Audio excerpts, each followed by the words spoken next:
All right, welcome everyone. My name is Martin Daly. We're going to get underway in just a moment. I do have a little bit of housekeeping for you this afternoon, and then we will get into the meat of our program. But I'm really happy you're joining us. Very excited. We have a really engaging session. If some of you are familiar with our programs, you know that I have been emceeing a lot of these programs to date, and I'm super excited to be an actual participant in the program today. But I still have to do the pre-flight announcements, which is what I constantly go to for the joke to kick things off. I'm Martin Daly. I'm the Director of Water Quality Programs for Capital District Regional Planning. And today's webinar is Drinking Water and Source Water Protection, the Role of Watershed Rules and Regulations. And we're joined today by Steve Lynch, AICP, Planning Director for Cayuga County, and Dan Shapley, the Co-Director of Science and Patrol Program for Riverkeeper. And I'm going to turn it over to Dan to kind of kick things off in just a moment. For those of you who do not know us, CDRPC is a regional planning and resource center. We serve Albany, Rensselaer, Saratoga, and Schenectady counties, and we foster intergovernmental cooperation, communicating, collaborating, and facilitating regional initiatives beyond municipal boundaries.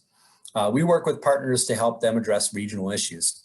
This webinar series was established to help planners sharpen their skills, provide a vehicle for planning and zoning board members to obtain credit hours. I mentioned a series because for those of you who are joining us for just this standalone session, we did have an entire series of educational webinars for credits that you can certainly find on our website, cdrpc.org. They'll be archived on YouTube as well. So we do have a lot of content available, and I would encourage people to check that out on our website and on our CDRPC YouTube channel.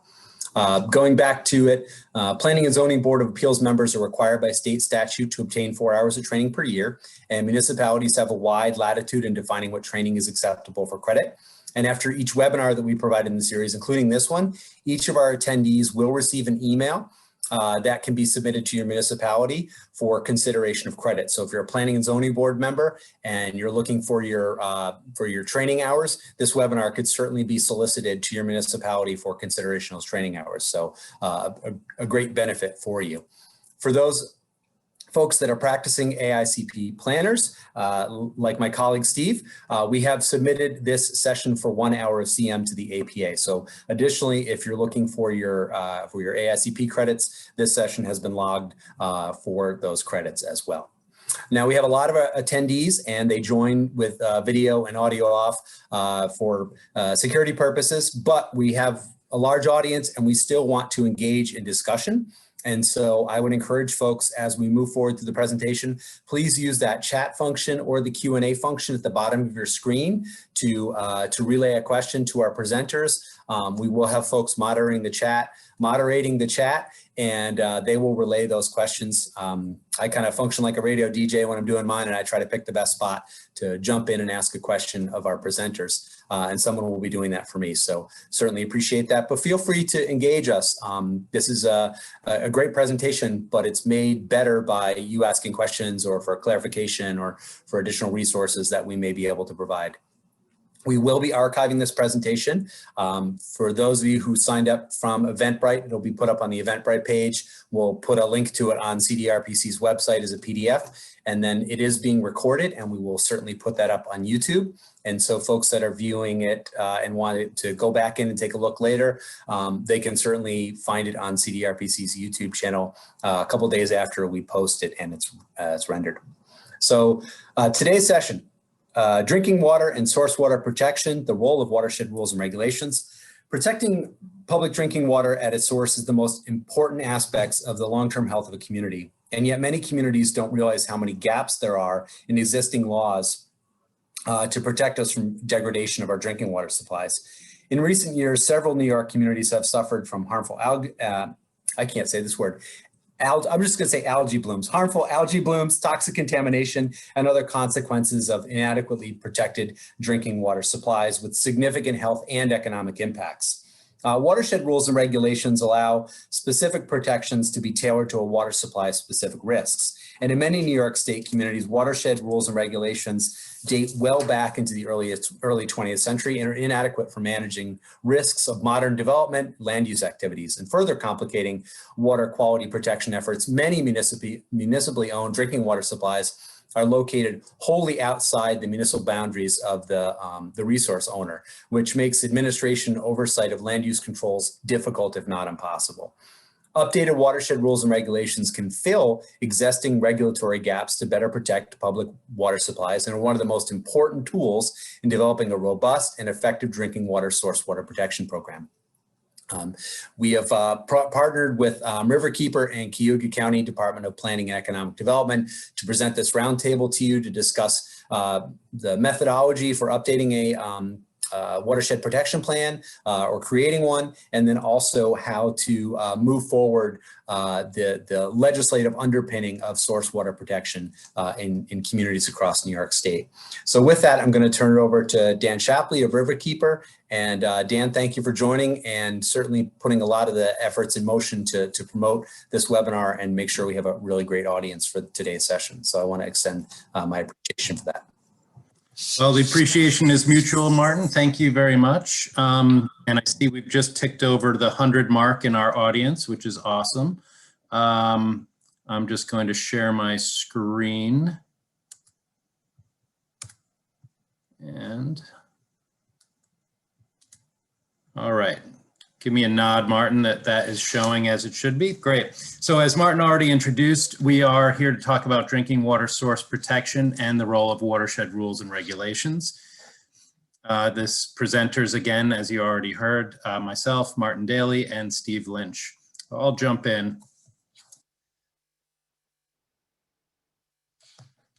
Oops, I'll jump in the correct direction. So Riverkeeper's mission, you might be familiar with the organization. We've been around for more than 50 years. We protect and restore the Hudson River from source to sea and safeguard drinking water supplies through advocacy rooted in community partnerships, science, and law. And really all three of those elements come to play here in this issue today, drinking water source protection and watershed rules and regulations specifically. Main points you'll hear from me today. Drinking water source protection is both a public health issue and I think importantly in many cases an environmental justice issue. Watershed rules and regulations uniquely empower communities to protect their water supplies against specific local threats. And the unique thing about them is that they act even when those threats originate in other municipalities. Many communities have watershed rules and regulations on the books, but they're outdated if they do have them. Many communities additionally have no watershed rules and regulations currently on the books, so they're not benefiting at all from this tool. What's unique and why we're having this conversation now really is that New York State has signaled a new willingness to consider updates to these laws. And from the advocate's perspective, that's why we're here. We want to make the most of this opportunity, make sure that Cayuga County, who you'll hear from, perhaps Watervliet, and then many other communities can make use of this tool so that they better protect their drinking water supplies into the future. So as I said, obviously drinking water source protection is a public health issue. The quality of our drinking water matters to our health, obviously also in economic development, and really every aspect of a community's health gets wrapped up in their drinking water. But how is it an environmental justice issue? It is in the sense that many of our largest communities, including those that have significant populations of Black, Indigenous, and other people of color, rely on water sources and their watersheds, which are well outside of the city limits. You'll hear about Cayuga County, Owasco Lake, and City of Auburn in Steve's presentation. You'll hear about Watervliet in Martin's presentation. Both examples of communities who are reliant on drinking water that is sourced from well outside their communities and where the community drinking the water literally has no power to protect their water upstream. Watershed rules and regulations are one way to specifically empower those communities and all communities that rely on those types of water sources. And we're seeing, as Martin said, communities around our state with their water supplies being contaminated. Harmful algal blooms, unregulated contaminants, and just the death by 1,000 cuts that can come from suburban development and other types of development. Watershed rules and regulations are authorized under public health law. Here's the section cited here, 1100. They're established at the state level and at the discretion of the Department of Health. And that's important, as we'll get into later, in that we want to make sure the Department of Health hears the need to update these, because there's no statutory responsibility that they have to update these at any interval. It's at their discretion. They're also enforced ultimately by the Department of Health, but they're applied to each specific drinking water source. So every reservoir, every well field, every river that is a source of drinking water supply can have specific rules set for it that deal with the local threats to that water source. And as I alluded to, it provides a rare home rule exemption, or exception rather, where the downstream community can set to a degree, you know, with the health department's help, and then enforce with the health department's help specific rules that are intended to protect this drinking water supply in those communities upstream. Additionally, any projects proposed in those upstream watersheds then must be compliant with all applicable laws, including watershed rules and regulations. So in our state, about 250 communities have watershed rules and regs on the books. You can follow this link at your leisure, and I'll put it in the chat after my portion of the presentation, so you can follow it. This is a link that will help you identify whether your community has these on the books already, if you're not already aware, and let you read them and see what they say. What you'll find if you look at many of them, as I have, that various size communities benefit from these, down from, you know, small water districts to up and through villages and cities. Some of these, though, refer to entities that no longer exist. So in some cases, they're water districts that have clearly merged or become part of municipal systems over time. In other cases, like Peekskill, which is a city, the Watershed Rules and Regulations refer to the village of Peekskill because they're that old, before the city was incorporated as such. They also referred to various types of water sources. Reservoirs and wells are the most common, but we see some variations. Some rivers are referenced and not others. Close to my heart, close to my work, the Hudson River, for instance, does not have watershed rules and regulations for it, but other rivers, there are in place. Some again, but not others. Hey, Dan, we do have a question from one of our attendees as far as what is their evidence of the state's willingness. I think what they're referring to is maybe State Department of Health's willingness to go back and update watershed rules and regulations or promulgate rules as far as their updating goes. Great question, and because the questioner may know that there have been a lot of dead ends for communities over the last several decades, or to try and get their rules updated. And the new willingness comes as part of the Drinking Water Source Protection Program, which you will hear more about from Martin, and I'll touch on a bit later in the my portion of the presentation. But within the framework that the state has established now for or at least drafted for communities to create their own protection programs for their water supplies, the health department specifically says watershed rules and regulations are an option. They're an important option for certain water supplies, and specifically those that have watersheds that encompass multiple municipalities. So that's the new willingness that we see, and it's the one that we want to make sure we take advantage of. Because, you know, to get back to the slide here, those that are on the books, many of them were written in the 1910s, 20s, 30s, on up to through the 50s. That's where you can see any dates associated with them when a lot of these were created. They deal with outdated pollution concerns, and you can see here this privy on my screen. That the reason for that is that that's something that was a big concern, I guess, back in a century or so ago, because these the rules and regs that are on the books are littered with references to privies, dumping dead animals in streams, things of this kind. Certainly things we don't want today, but are not our highest and most important concerns, and what we need extra rules about are other things. The only two water supplies that have been updated are those that the Department of Health requires watershed rules and regs for, which are the unfiltered drinking water supplies, New York City's and Syracuse's. But the others really haven't been updated, and as I said, aren't really up to the task of protecting against the modern threats that we're most concerned about. So here, a little more to answer that question from before. New York State's new framework for protecting water at its source is the Drinking Water Source Protection Program. And that has a series of steps that are outlined, including a stakeholder, identifying stakeholders, getting a stakeholder process going, identifying goals and a vision for the drinking water supply, creating updated maps that identify threats, and then really developing strategies and implementation steps to make sure that those plans are put into place.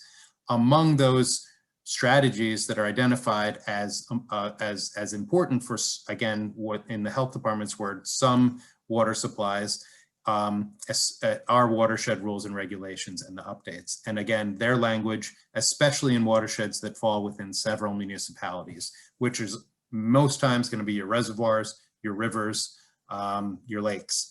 Certainly some wells and well fields will have recharge areas that also include lands in multiple watersheds or multiple municipalities rather, but certainly the surface water supplies are probably first on this list. So I'll just point out, this is just straight from the press release that the state sent out with our quotes from our DEC and health commissioners. And the language here was not specific to watershed rules and regulations, but it hits on the themes that make watershed rules and regulations really important. Empowering communities to protect their sources of drinking water. True empowerment comes from the law, the legal framework. And the watershed rules and regulations is what really empowers specifically a local community to protect their water sources upstream. And then, updating outdated assessments. That's really referring to the maps and the understanding of threats. But the sense of things being outdated and needing to be updated is very much in play with these watershed rules and regulations to create modernized protection plans, deal with modern threats. Just checking my time here.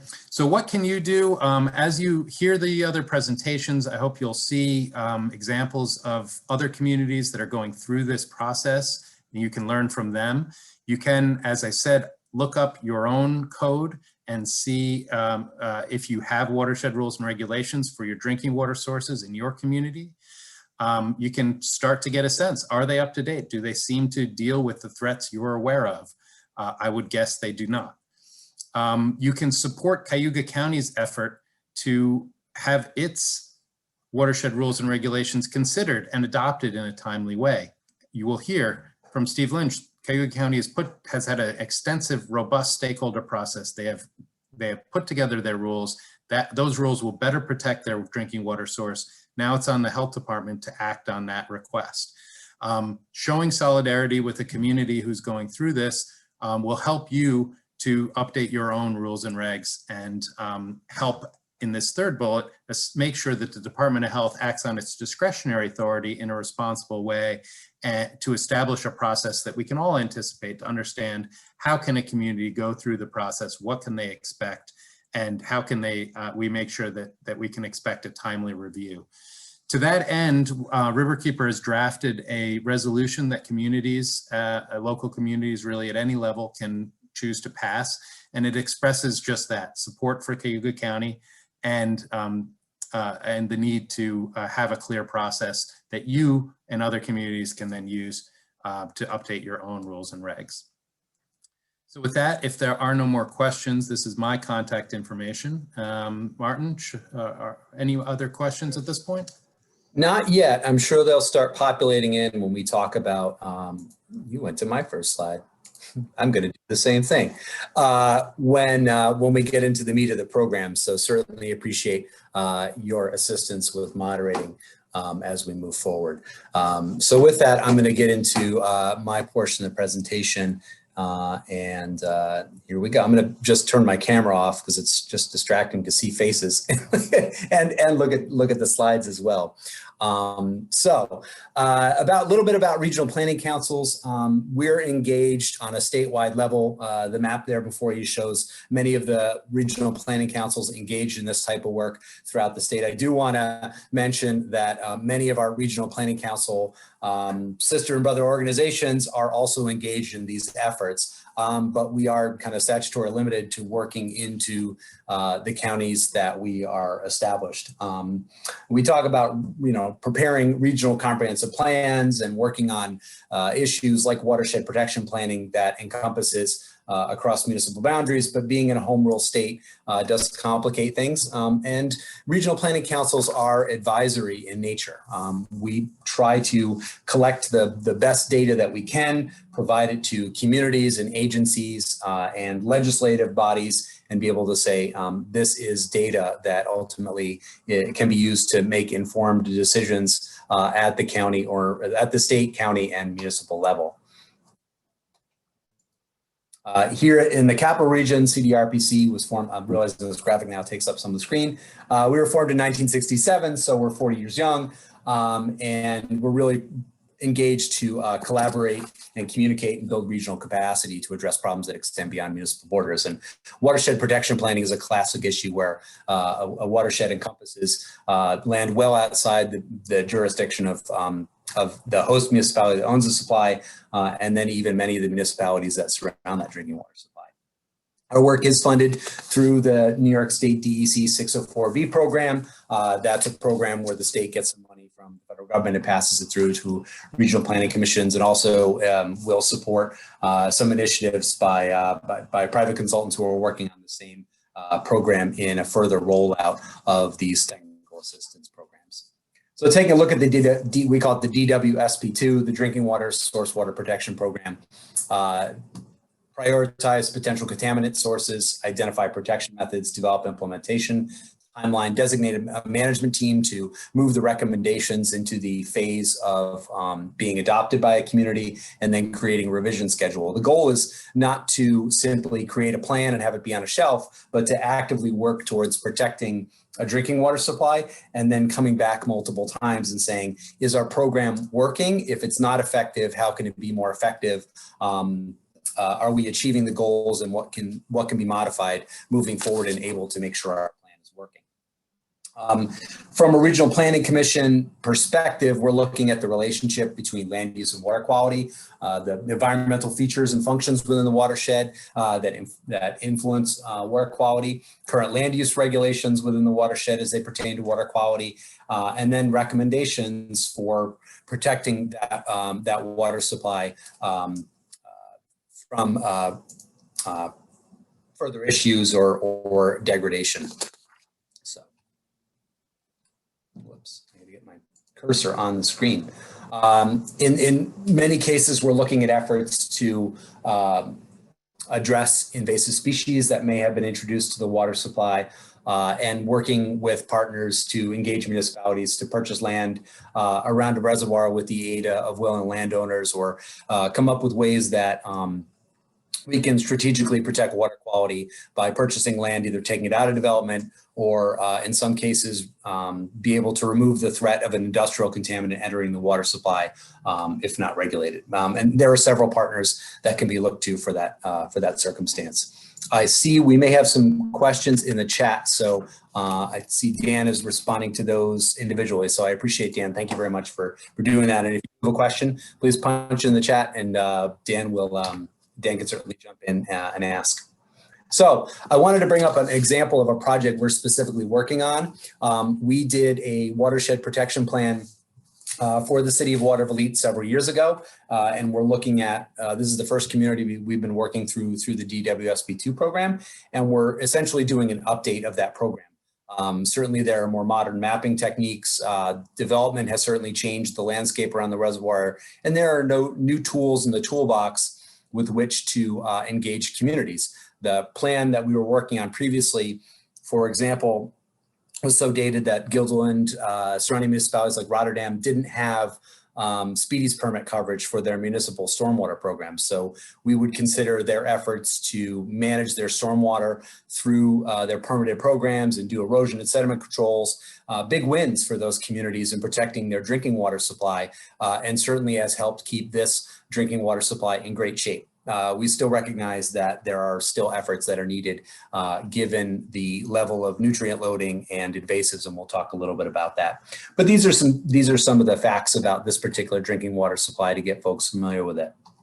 It's important noting that the city of Watervliet and the town of Guilderland that surround the drinking water supply both have separate intakes. They're both relying on it for drinking water supply, and there is a hydro plant owned by the city of Watervliet right at the impoundment. So there's a lot of players to this game and intricacies in making sure that this is both a viable drinking water supply and continues to be a resource for the city of Watervliet to tap this water supply for their energy needs. Great to get an idea of where this thing is located, right? This is the watershed for the reservoir. It's quite large. It's 121 square miles, and it encompasses 3 counties, although one particular area in Scary County is really tiny, just one town, the town of Wright, but the majority of it is in Albany and Schenectady counties. There are several municipalities within that watershed, and none of them are the city of Watervliet. Roughly, Watervliet is several miles away from the reservoir and pipes the water to a treatment center in Watervliet for finishing. So, Watervliet doesn't have any local land use controls within the watershed and really has to rely on good coordination with those communities within the watershed. We did establish an advisory committee made up of several communities around the watershed and doing outreach to those communities, gathering data, trying to engage them in the process. There are other community and organizational entities where we've been sending information to. Right now, we're in the stage of developing our recommendations. So right now, they've been involved in kind of our data reconnaissance efforts to collect data from engaged constituents within the watershed, always open to collecting more and more data as we can, as far as getting this a complete picture of what's happening in these 121 miles that are impacting the watershed. To that, development has certainly increased in the area of the watershed between 1945 and 2000. The red is urban change. So certainly seeing a significant amount of development in the watershed. With impervious surface comes additional stresses on the water tributaries that are feeding the water supply, and we'll talk a little bit about what those impacts are. So back in 2003, we identified specific water quality issues that could be affecting that water supply. Some of these have been either remediated or further studied, like a significant former Army depot that was the Northeast Industrial Garage, and facilities like a school bus garage or gravel quarries or erosion and sediment control needs. I don't want to say a lot of these boxes have been permanently checked, but they've been satisfied as far as recommendations that were made in the prior report to take that next step. And they have been some through the implementation of the municipal, the MS4 permit, and some because either they've gone defunct or the federal government has run a cleanup program like the Northeast Industrial Park. So some of these issues still remain as concerns for the watershed, and there are certainly new concerns based on development or practices within the watershed that do still require consideration and overview. We have certainly seen significant growth pressure between 1990 and 2010, almost 50% growth in the communities that are within the watershed. So with growth comes development. With development comes increased potential for pollutants to enter the water supply through runoff, and some land uses that are incompatible with a drinking water supply. So we're certainly seeing significant growth pressure within the communities within the watershed. So current challenges at the reservoir, especially in the fall when there's significant water chestnut population on the western end, the shallow end of the reservoir, and when they die off in the fall, it really does kill the dissolved oxygen levels.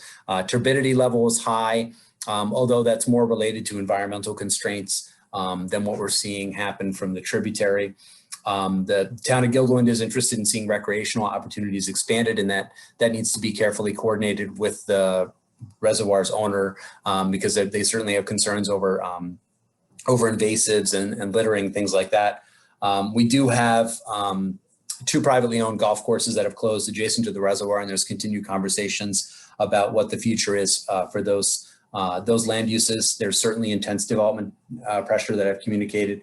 And there's a railroad line that carries all sorts of things, very, I don't say popular, but a very busy rail line that travels quite close to the reservoir, where derailment is one thing that is an immediate acute threat to the reservoir should something like crude oil, which is transported on that line, impact the reservoir. So looking at what disaster response plans and level of preparedness by the surrounding municipalities, the county, the state. So that is certainly an acute issue that we're looking at. So some of these are chronic and some of these are acute concerns for that reservoir.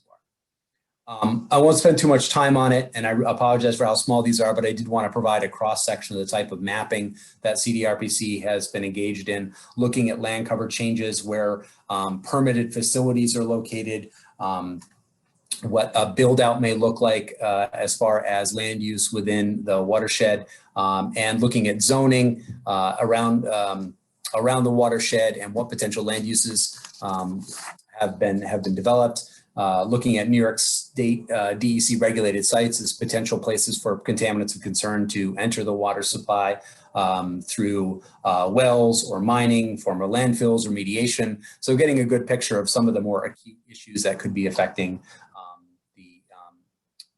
the water supply. We did look at this on a sub-watershed level. So for example, this is the Black Creek sub-watershed. That's a sub-watershed of the 121-mile full watershed for the water supply. As you can see, there's a lot of agricultural interest in this area. So certainly there's the potential for things like fertilizer or pesticide or manure to enter one of the tributaries and have a negative impact on the water supply. So it's important to know what agricultural activities are occurring in the watershed and what may be priority level agricultural operations for county assistance through the Soil and Water Conservation District, USDA, or NRCS in being able to provide agriculture with the resources that they need in order to both protect the water supply and to make sure that those agricultural operations remain profitable and viable.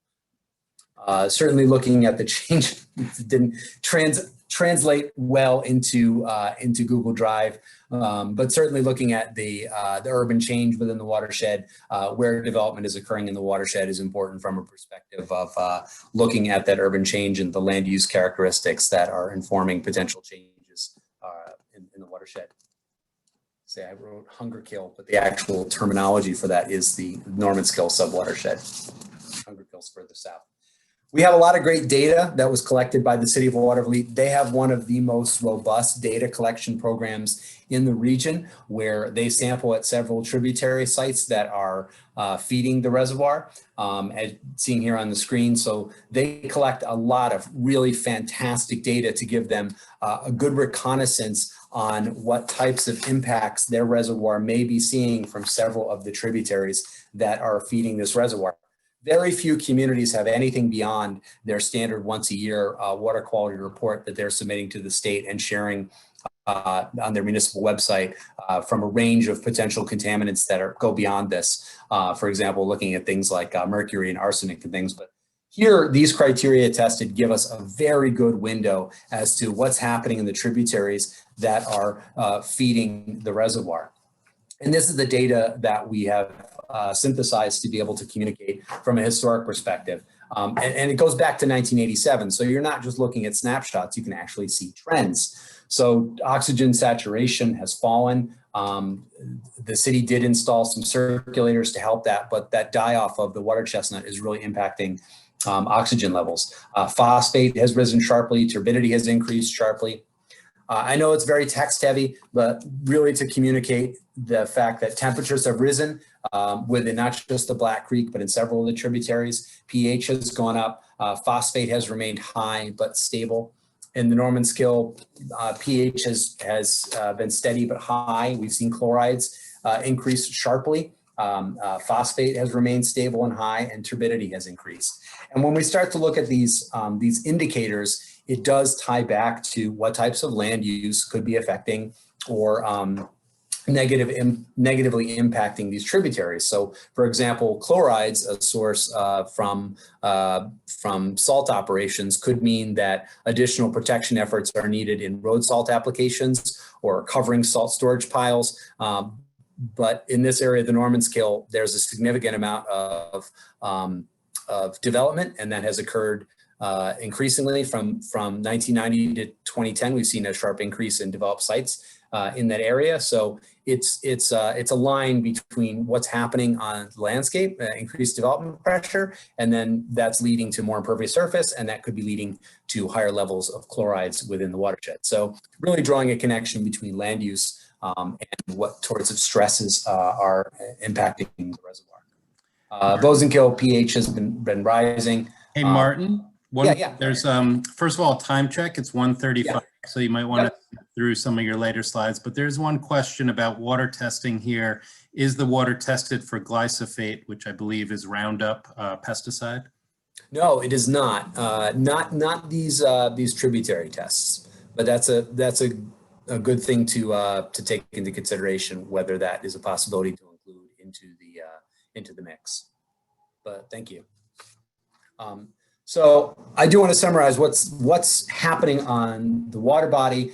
Is a significant population of water chestnuts. The city did a pretty significant study, a water chestnut control study, and that study recommended a mix of herbicide, hand pulling, and mechanical harvesting. Herbicide certainly would need some careful consideration because this is a drinking water supply, but this is one way that the municipality could invest in reducing the infestation of water chestnuts. One thing that the city could be doing, and this comes at a significant cost if they're going to remove the water chestnuts, is first year cost with the purchase of mechanical harvester is $270,000, and that doesn't even include the labor in an effort to operate and maintain and store a harvester. It's a significant operation, but the community may not even need to remove the water chestnuts in order to manage this problem, because the reservoir flushes quite frequently due to that significant size of the watersheds, and water chestnuts are choking out potential other invasives. So one program the municipality could engage in is cutting back the water chestnuts, either with an airboat or something similar, to be able to make sure that they're not dying off in the fall and really screwing up the dissolved oxygen rates. Much more cost effective, and still provides them, acknowledging the fact once the door is open for these invasives, they're pretty much going to stay. It's a shallow area of the reservoir, but they may be choking out more other nastier invasives that could be taking root without them. So getting into, and recognizing I only have 5 minutes before I got to transfer out, what sorts of recommendations could be possible moving forward from a menu. Again, CDRPC is not a regulating authority. We can certainly make recommendations and then be able to work with communities to fine tune them. But there are certainly local code recommendations to manage impacts from growth, incorporate more green infrastructure, on-site stormwater management, road salt management strategies. We'll talk about updated watershed rules and regulations, increasing setback distances, increased compliance relating to setbacks, making sure chemical bulk storage is not possible. It's immediately adjacent to a tributary. Again, an acute concern rather than a chronic concern. Drills and procedural review for spills. A whole bunch of BMPs and recommended strategies. We did provide the community in the initial go round of recommendations for upgrading their watershed rules and regulations, and those included adding definitions. We'll get more into detail on this, so I'm just going to do a thumbnail sketch. But adding definitions specifically to watershed rules and regulations that were never considered when the originals were written back in the early 20th centuries, like chlorides. Those certainly weren't something that we were considering back in the early 20th century as far as managing ice. Significant impacts that were not considered back then need to be defined in the program. There were agricultural setbacks that were proposed to be promulgated in the rules and regulations, as far as setback distances for feedlots and manure storage. And so those were incorporated into the draft recommendations. Setbacks for things like junkyards as well, best management practices for farms to control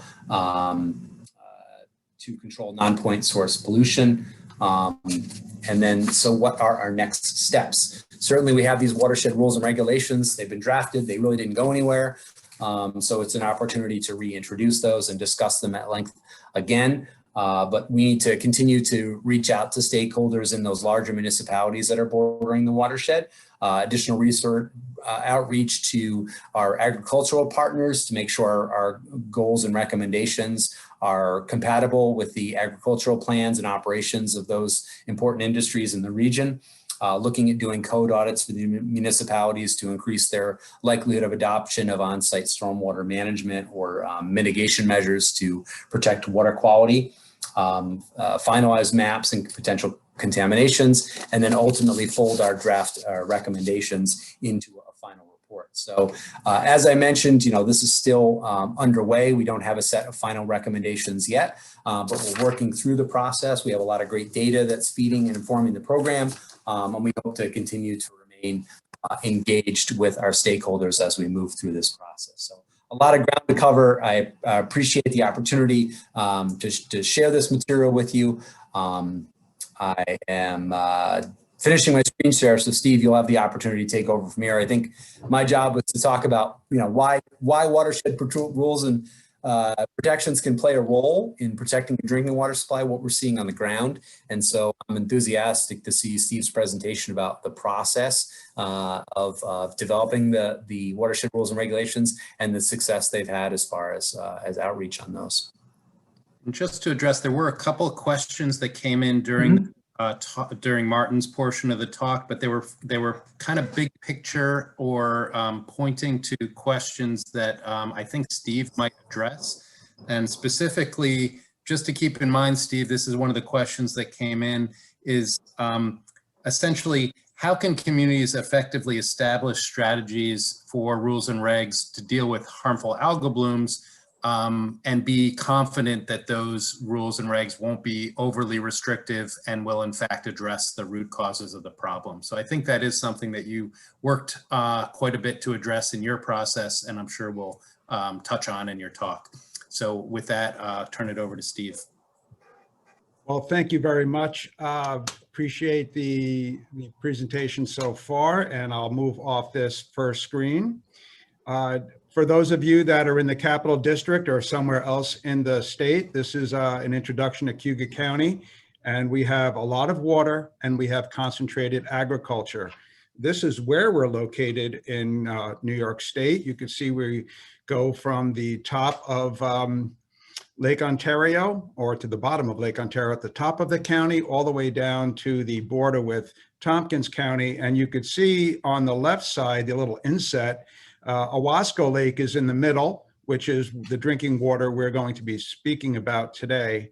And Skaneateles Lake, the unfiltered one that supplies water to the city of Syracuse, is on the right side of the county, touching a little bit. And Cayuga Lake, which is on the west side of the county, forming that boundary over there. So really, most of the land use in Cayuga County is predominantly agricultural, and it's a rural county. There were approximately 840 farms in Cayuga County in 2017 census. That was down a little bit. However, the number of large farms, which are defined as over 2,000 acres in production, grew from 344 in 2012 to 390 in 2017. And more than 90% of all land in Cayuga County falls within one single consolidated agricultural district.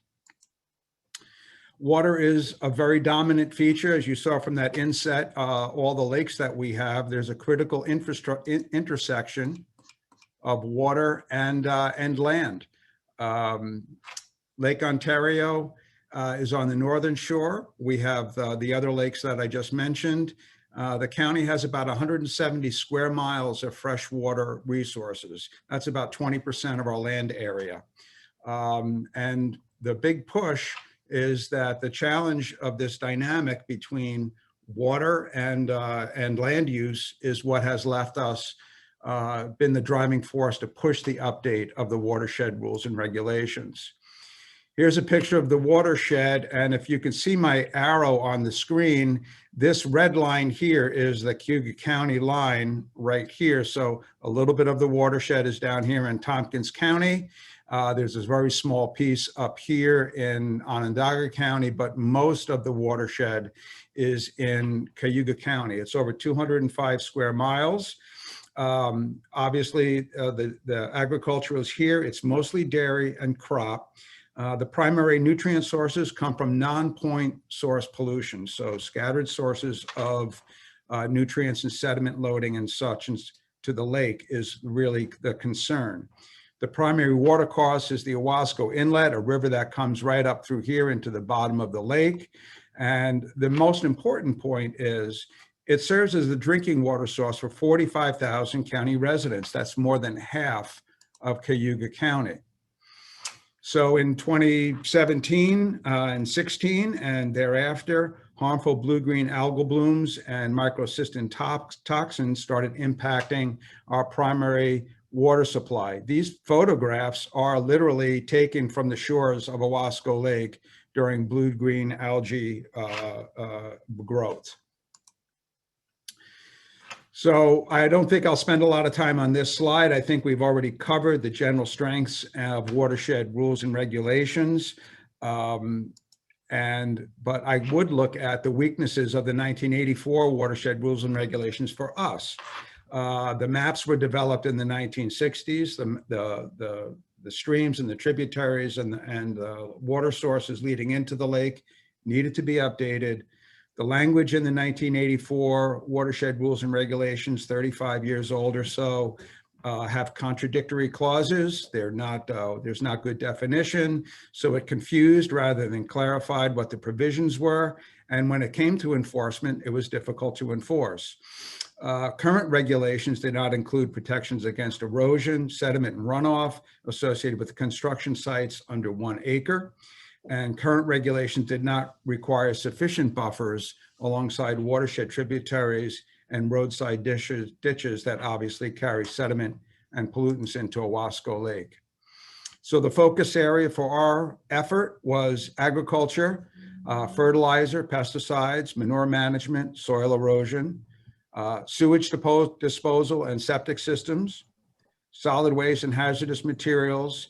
And we wanted to address the opportunities for more farm planning and nutrient management and best practices and variance procedures to address site-specific conditions. And I will say about agriculture, we have some of the most progressive, environmentally conscious farmers in central New York and in the state here. They're very, very aggressive. There's a Partnership for Healthy Watersheds, which is trying their best to promote best management practices. But we felt like we needed a two-piece system to update the watershed rules to complement the work that our farmers are doing. So Steve, we do have a question. It's rather complicated because I think it gets into modeling and the uniqueness of the relationship between a drinking water supply and that's on the surface, or ways that water quality can be impacted for something like an aquifer. So I'll just spit the question out with that. In what manner does surface water impact surface water sources, the quality of surface water, impact groundwater sources?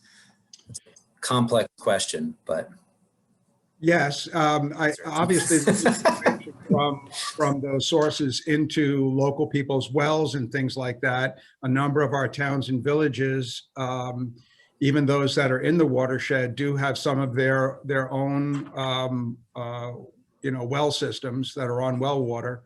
So there is a connection there, but where our focus mostly was on the direct contributions to Owasco Lake because it is the drinking water source for 45,000 people. yeah, one of the communities that we've been trying to work with is Schenectady County. Schenectady County sits partially on a significant reservoir called the Great Flats Reservoir, and they have very up-to-date watershed rules and regulations, including an oversight council that provides guidance on any planning and development that occurs within certain distances of the wellheads. And so they're looking at development and construction oversight and stormwater runoff on a perspective of how that may impact their drinking water supply underneath on the aquifer. And that's one way that multiple communities have partnered to protect a drinking water supply that is that's underground, and have worked with multiple jurisdictions in order to advance those protection efforts. So I would recommend looking at the Great Flats as an example of an aquifer where there's a program that's been implemented to protect it. Okay, thanks, Martin. Good information. Coming back to this slide, the project at a glance, there was really two parts. One was to review and revise the 1984 Watershed Rules and Regulations, which involved lots of outreach and feedback and stakeholders. I'll get a little bit into that. And then to draft regulations for local consideration by the two water purveyors, which is the city of Auburn, about 35,000 people population, actually it's about 30,000 now, and the town of Owasco. The second part was to submit the draft regulations to New York State Health Department for review. And once it's up at the state, they would review, they would change as needed. They would coordinate that with the local water purveyors. There's an interagency review at the state, which requires Bureau of Management Services, legal, ag and markets, which will have a lot to say about these watershed rules and regulations. New York State DEC, of course, and probably the Department of State. It would be published in the state register. It would be approved by the state health commissioner. Then it would come back down to the local level for approval as a local law here. And there would be local publication and filing. So that's the project at a glance. The process at a glance was to confirm, first of all, the mandate to update the watershed rules and regulations, to structure a project research and working group, and I'll go a little bit into what that was, establish a public and stakeholder participation framework, and we had a very robust public participation framework. This is a very much of a team effort and a lot of people working closely together on this. I just happen to be the spokesperson today. To draft the regulations and get public feedback, revise those, secure additional public input and feedback, present a final draft to the town of Owasco and the city of Auburn as the local water purveyors, and then submit them to the state, get that approval, and then there's a lot of education and implementation that needs to happen. We are right now at step 8. We have submitted them to the New York State Department of Health, Bureau of Public Water Protection in December. That's been slowed down a little bit by their focus on the pandemic, but the review is underway. So to confirm the mandate and the direction, we went to the municipalities, and they passed resolutions asking the county through its planning department and its health department to organize and update the rules and regulations through a process. The county legislature did a sort of a companion resolution supporting it. And then we structured a project research and working group. And this was very important. This was a core working group. It had the county planning department, which had environmental engineers and GIS specialists. It had that county health department, which had a public health engineer, septic inspection program leaders. It had our partners at the Soil and Water Conservation District. They have ag and nutrient planners, stormwater specialists, and they are a direct conduit out to our agricultural community. We have the director of municipal utilities, the engineer, and the water treatment plant operators at the city of Auburn. We brought in Cornell Cooperative Extension, which has ag educators and a connection to the ag community. We brought in what we have is a Watershed Management Council, which is an intergovernmental agency that focuses specifically on Owasco Lake, and they run the Watershed Protection and Inspection Division. And the New York State DEC, the newly formed at that time, Finger Lakes Water Hub, the head of that organization joined our working group. So that was a very important group to bring together as we started looking at the draft regulations, comparing them to the 1984 regulations and what we might update and revise. We also had a project steering committee, which would be the sort of the outreach group that the working group would work with, go out to the community. There were 9 members. We had elected officials from the city and the town that are the water purveyors. We had a couple of legislature members on it. We had the Owasco Lake Watershed Management Council that I just mentioned, the intergovernmental group representation. We have a very robust Watershed Lake Association for Owasco Lake. There's over 1,000 members. So we had a representative from them, and they've been instrumental and on board since the beginning. We had 2 dairy representatives as connections out to the dairy groups. We had a large dairy farm representative, Greg Raymond from Sunnyside Farms. He's got a very large dairy operation going on in the center of the county in the watershed, and a crop farmer representative that farms about 1,600 acres. And we had the Cayuga County Board of Health representative. We also decided at one point to bring in an outside neutral facilitator. We touched base with Consensus Building Institute out of Cambridge, Massachusetts. They are the team that Governor Cuomo used when he did the statewide HABs assessment. And they came in as an outside facilitator to help us. We kicked off the process in 2017. Between May and November, we did a lot of, we created a project website. We did a lot of outreach through media, editorial boards with the paper to let them know what we were doing. We had a couple of project informational meetings held at some of the local high schools in different parts of the watershed. And then at those meetings, we solicited stakeholders. Those people came forward. We had 2 stakeholder groups. We had an agriculture and farming stakeholder group, about 15 members, representatives from small and large farms. There was also a farmer audience at all of those stakeholder meetings. We had Lake Association and Lakeshore Property Owner Stakeholder Group. There were about 15 members there, and those were well attended. And then we did consultations with state agency. We met with the Commissioner of New York State Ag and Markets and his staff that came to the county, and they sat down with us. They designated the Soil and Water Conservation District staff as their working liaison to the project. And we did outreach to New York State DEC, and that's when we brought in the individual from the Water Hub. And that was an individual that was very, very helpful because they spent many years at DEC working on the concentrated animal feeding operation regulations. So he knew about regulations and how they worked and when they didn't work. We developed you can address one question that came in was what funding you had for the process that you're just describing. This was just really funded by the staffs of the different organizations on the working groups primarily. So it was mostly county budget and some of the agency budgets. It was really just staff time that was devoted to it. A little bit of money came in. We tapped in for the outside facilitator, but mostly it was just staff. So I'm trying to be conscious of the time here. I know we're getting close, but we developed and presented the draft regulations in 2018 and 19. We worked on the regulations. This was the real bulk of the work, was getting that working group together, reviewing the regulations, considering them. We had 3-hour debates sometimes about buffers or about agricultural practices or about septic systems. And we kept coming back and trying to find consensus. We've agreed on a first draft regulations for public presentation and feedback, went out and did that. We ended up with a 90-day public comment period after publishing this and putting it on the website and moving it out through various media channels.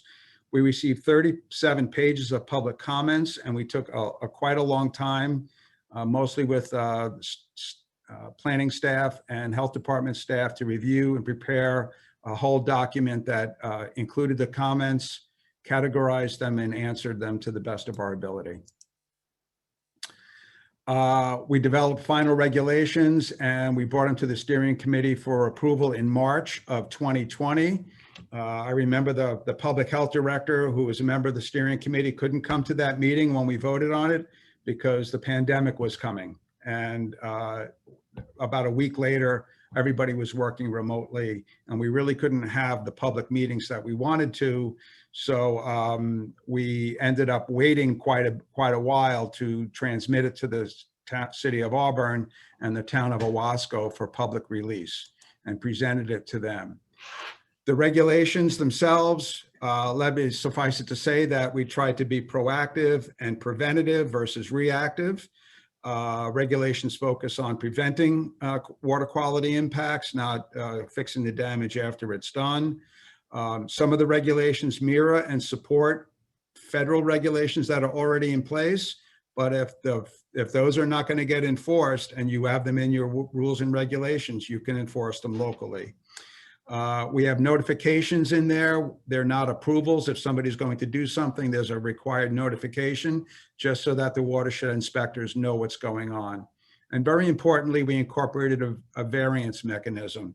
We realized that not every situation is going to be addressed by the Watershed Rules and Regulations or appropriately addressed. So there's opportunity to get a variance from the Watershed Rules and Regulations as long as you can show that by granting the regulation, you're not going to impact the water quality of the lake or its water resources. Very quickly, the regulatory categories are general provision section that basically says no pollutant of any kind will go into the lake, and we included roadside ditches as a stormwater conveyance. That was pretty critical step, a big step. We'll see if it stays in the regulations. Wastewater and septic systems, pesticide use. The other ones that you could see there, sediment generation and control are very big, including riparian and roadside ditch buffering provisions and nutrient management. We included a requirement that all farms, CAFOs, concentrated animal feeding operations, already have nutrient management plans, but this is so that all smaller farms can also have plans. And finally, we transmitted them to the city of Auburn and the town of Owasco. They approved it. It's now at the New York State Department of Health. The Farm Bureau opposed the required buffers, the farm plans, and additional regulations for farms. So there was some opposition despite all the outreach that we've done. We hope that it will get support. We've had a big advocacy campaign going on with much thanks to the Riverkeeper and Owasco Lake Watershed Management Council and the Watershed Lake Association. The lessons learned: secure a mandate to do the regulations from the water purveyors, create a public and stakeholder participation framework, create a core working group that'll manage the process and manage the document that you're trying to create. Bring stakeholder representatives onto the working group and the steering committee, and you can build trust that way and have open conversations. Maintain an open and transparent process. Expand communication via the media, radio, the newspaper, et cetera. And sustain a focus on the goal of public water protection, and don't sort of drift off into overall environmental protection. Make sure that you're focused on protecting the water. And these will be circulated, so this is up here so that everybody can get a copy of it. And that concludes my presentation. Well, this was really informative, Steve. I want to thank you. You guys are at the next level beyond where we are in data gathering and being able to bounce some ideas off as far as put potential protection strategies out into the world and work with communities to adopt them. So this is some really great stuff. We do have a question as far as how are you managing enforcement? I'll take that one very quickly before we've updated our watershed rules and regs. It's different in some communities depending on the capacity of the agency administering it. I do know that the city of Albany, their watershed rules and regs for the reservoirs around the city have some pretty stringent inspection capacity for the water authority to come and take a look at properties that are within the boundaries of the watershed. And they have issued citations for certain things, the water authority. And then they've been very proactive in doing inspections and then working with landowners to remediate those issues, and then partnering to either obtain grant funding or working with them to get a remediation way before it comes time for an enforcement action. In the Watervliet action, it's very difficult because City of Watervliet has very limited resources, a very small staff, and can't go out and do a lot of the enforcement efforts. And so they're really dependent on the community that surrounds the reservoir, the town, to be able to make sure that there are no encroachments upon the buffers for the reservoir. But that is, that's more of a hope. That's a trust and verify strategy rather than being proactive. And then one other example I'll quickly bring up is another community we're working with where they're located several miles from the reservoir, but the community around the reservoir and the owner of the reservoir are both extraordinarily frustrated with trespassing and illegal dumping. And despite their best efforts, they're finding it's very difficult for the community that owns the reservoir to patrol it. And even the community that is surrounding the reservoir doesn't have the resources to do that either. And they are frustrated by the, I'll say the continued problems around the boundaries of the reservoir that are resulting in this illegal dumping. So enforcement is a significant challenge, and any watershed rule and regulation update has to take in consideration someone is going to have to step up and be able to be the entity to enforce these regulations. One question that came in earlier too that we should address is a tough one, I think, which is, should communities wait and see what happens with Owasco and Cayuga County before starting a process of updating their watershed rules and regulations? So I wonder, I'll answer from my perspective. I think that these are important and they are going to be essential tools for a lot of communities. And if you are at a place in your planning and you're concerned about your water supply, that this seems like a good tool you want to explore, I would go ahead and get started. Despite the uncertainty, as Steve described, it will take some time to get to from here to a new draft. And at that time, there'll be some clarity on the submission and some of the other questions that might be outstanding. But again, from my perspective as an advocate, the more the health department understands that this is a tool that communities want to learn, the more likely they'll be to establish a process that will facilitate that and allow for more communities to use this process. So that's my perspective on it. But I don't know, Steve, Martin, if you have thoughts on that as well. Don't wait. Takes time. Takes a long time. We'll wait and see. We're hopeful that we're going to get ours approved. I think it's going to come back with some changes from the state. And I'm not sure, the city of Auburn, which is one of the drinking water sources, did get an award for the drinking water source protection program. We're hoping that they're not going to say, well, you don't need your watershed rules and regulations. We're going to substitute this other process. We hope that they're complementary to each other and that our watershed rules and regulations by and large get adopted. So that's our hope. And I would say go ahead, and I would agree with my colleagues on the panel that if you think you want to protect your water, you should get started. I had another question. How does this work with a private owner of the water supply? To be quite honest, I don't know. And given that the water supplies all in our region are publicly owned, I think I don't know the answer. In looking at the watershed rules and regulations that are currently on the books, there are water companies that are identified, which I presume were, I don't know if any of them are active now, but were, the providers for a public water supply. It always gets tricky to how to describe these, right? Public. Mm-hmm. Serving the public, but it's privately owned. So I believe that watershed rules and regulations could be established for those water supplies. The question is good though, what process and what entity would lead the effort to do that is probably a tricky question. In the cases that I've seen, there's not always a kind of clean, collaborative, loving relationship between those water suppliers and the communities they serve. So it would have to be led by one or the, certainly in collaboration with the water supplier, I would think. So the cleanest way would be to have that water supplier see the interest and value in updating those rules and then going through the process with the community heavily engaged. I don't know though how the enforcement, if the enforcement authority would similarly transfer to the company, or if a community would have that authority. It is a good question.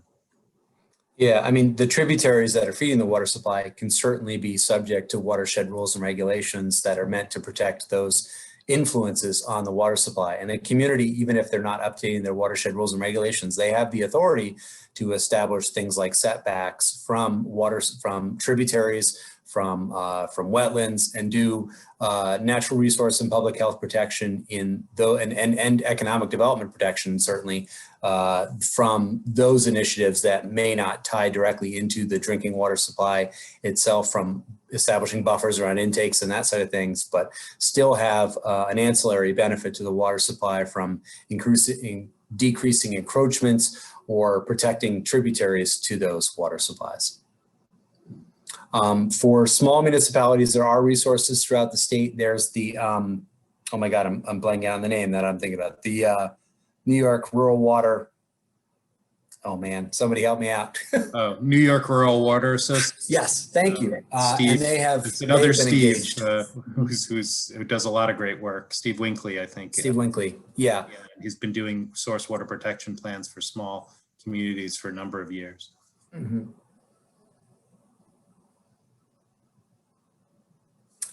As far as residence wells, not something I'm well versed in to take a stab at that one.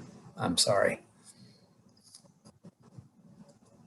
Well, in residence well, so watershed rules and regulations are primarily, as we discussed, in their highest and best use is probably for a municipality that relies on a water supply that's in a separate municipality. Mm-hmm. There they have no authorities. Typically, private wells are, a local town has the land use authorities they need to protect, to protect water supplies within their own municipalities. Most of these land use rules, zoning, critical environmental areas, other kind of techniques that are available to apply one municipality within its own bounds. So I would recommend, if your concern is about private wells, that your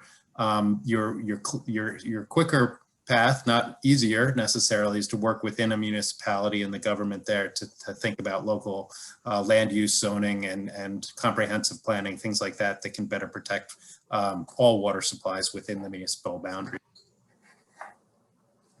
We had a couple questions. Steve, what can communities or individuals do to support Cayuga County's efforts to have the watershed rules and regulations updated and get support from non-purveying municipalities in the watershed?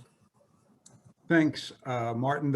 On the first question, I think, Dan, we had a link in the presentation to sort of a memorializing resolution that could go out, I believe, to the state to look at, signing on, so to speak, on support. And I think that's part of the presentation. The second question on, did we do outreach to non-water purveying municipalities? In the Owasco Lake watershed, almost every municipality, with the exception of some of Owasco, which is a water purveyor, and some of another town at the top of the lake, all the people that drink the water are outside of the watershed, in Auburn and north of Auburn. And almost all the communities that are in the watershed are on private water systems or wells or municipal water systems that don't draw from Owasco Lake. What we did as far as outreach was to communicate with all of the town supervisors and mayors and clerks, let them know about the meetings. We tried to do as much outreach as we could. And I think generally there was support. There really wasn't opposition, let me put it that way, from the municipal and elected officials or the towns. Thanks. We did have one question. I'm going to sort of try to interpret the genesis of this. They asked home rule versus adjacent town or city rule. The crux of this is that the owner of the drinking water supply, in many of these cases, I'll use Watervliet as an example, the city of Watervliet has their boundaries. So within those boundaries, they're able to set requirements for zoning, and a lot of the local decisions when it comes to land use control.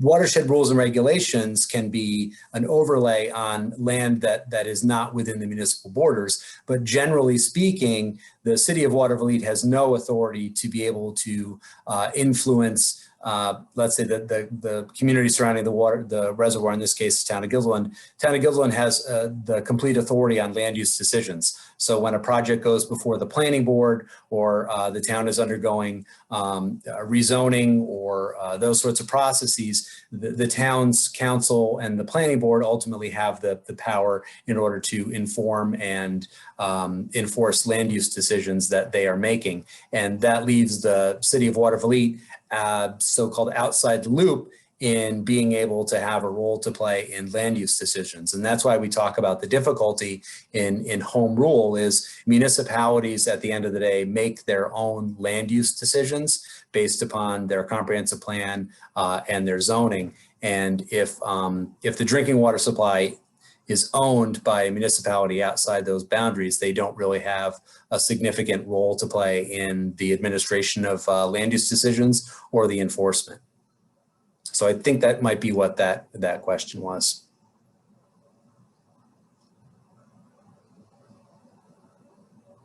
I'm watching the chat to see if we have any more. It doesn't look like we do.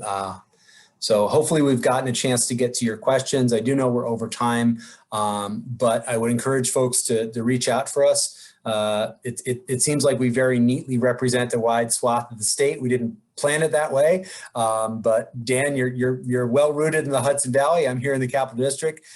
Steve, you're out in Central New York, so I'm hopeful that we were able to get a good representation from folks joining this webinar today. And I really want to thank you both for your participation and legwork putting together this program and sharing your expertise with us.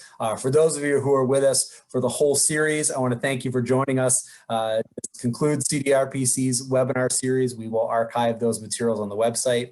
For everyone that attended this webinar, you will get an email 24 hours after this concludes with a link to our website where we will be archiving all the materials and videos from a webinar series, not just this one, but also our past events as well. So I would encourage you to reach out to us if you have some questions or wish to engage us in some dialogue in your communities.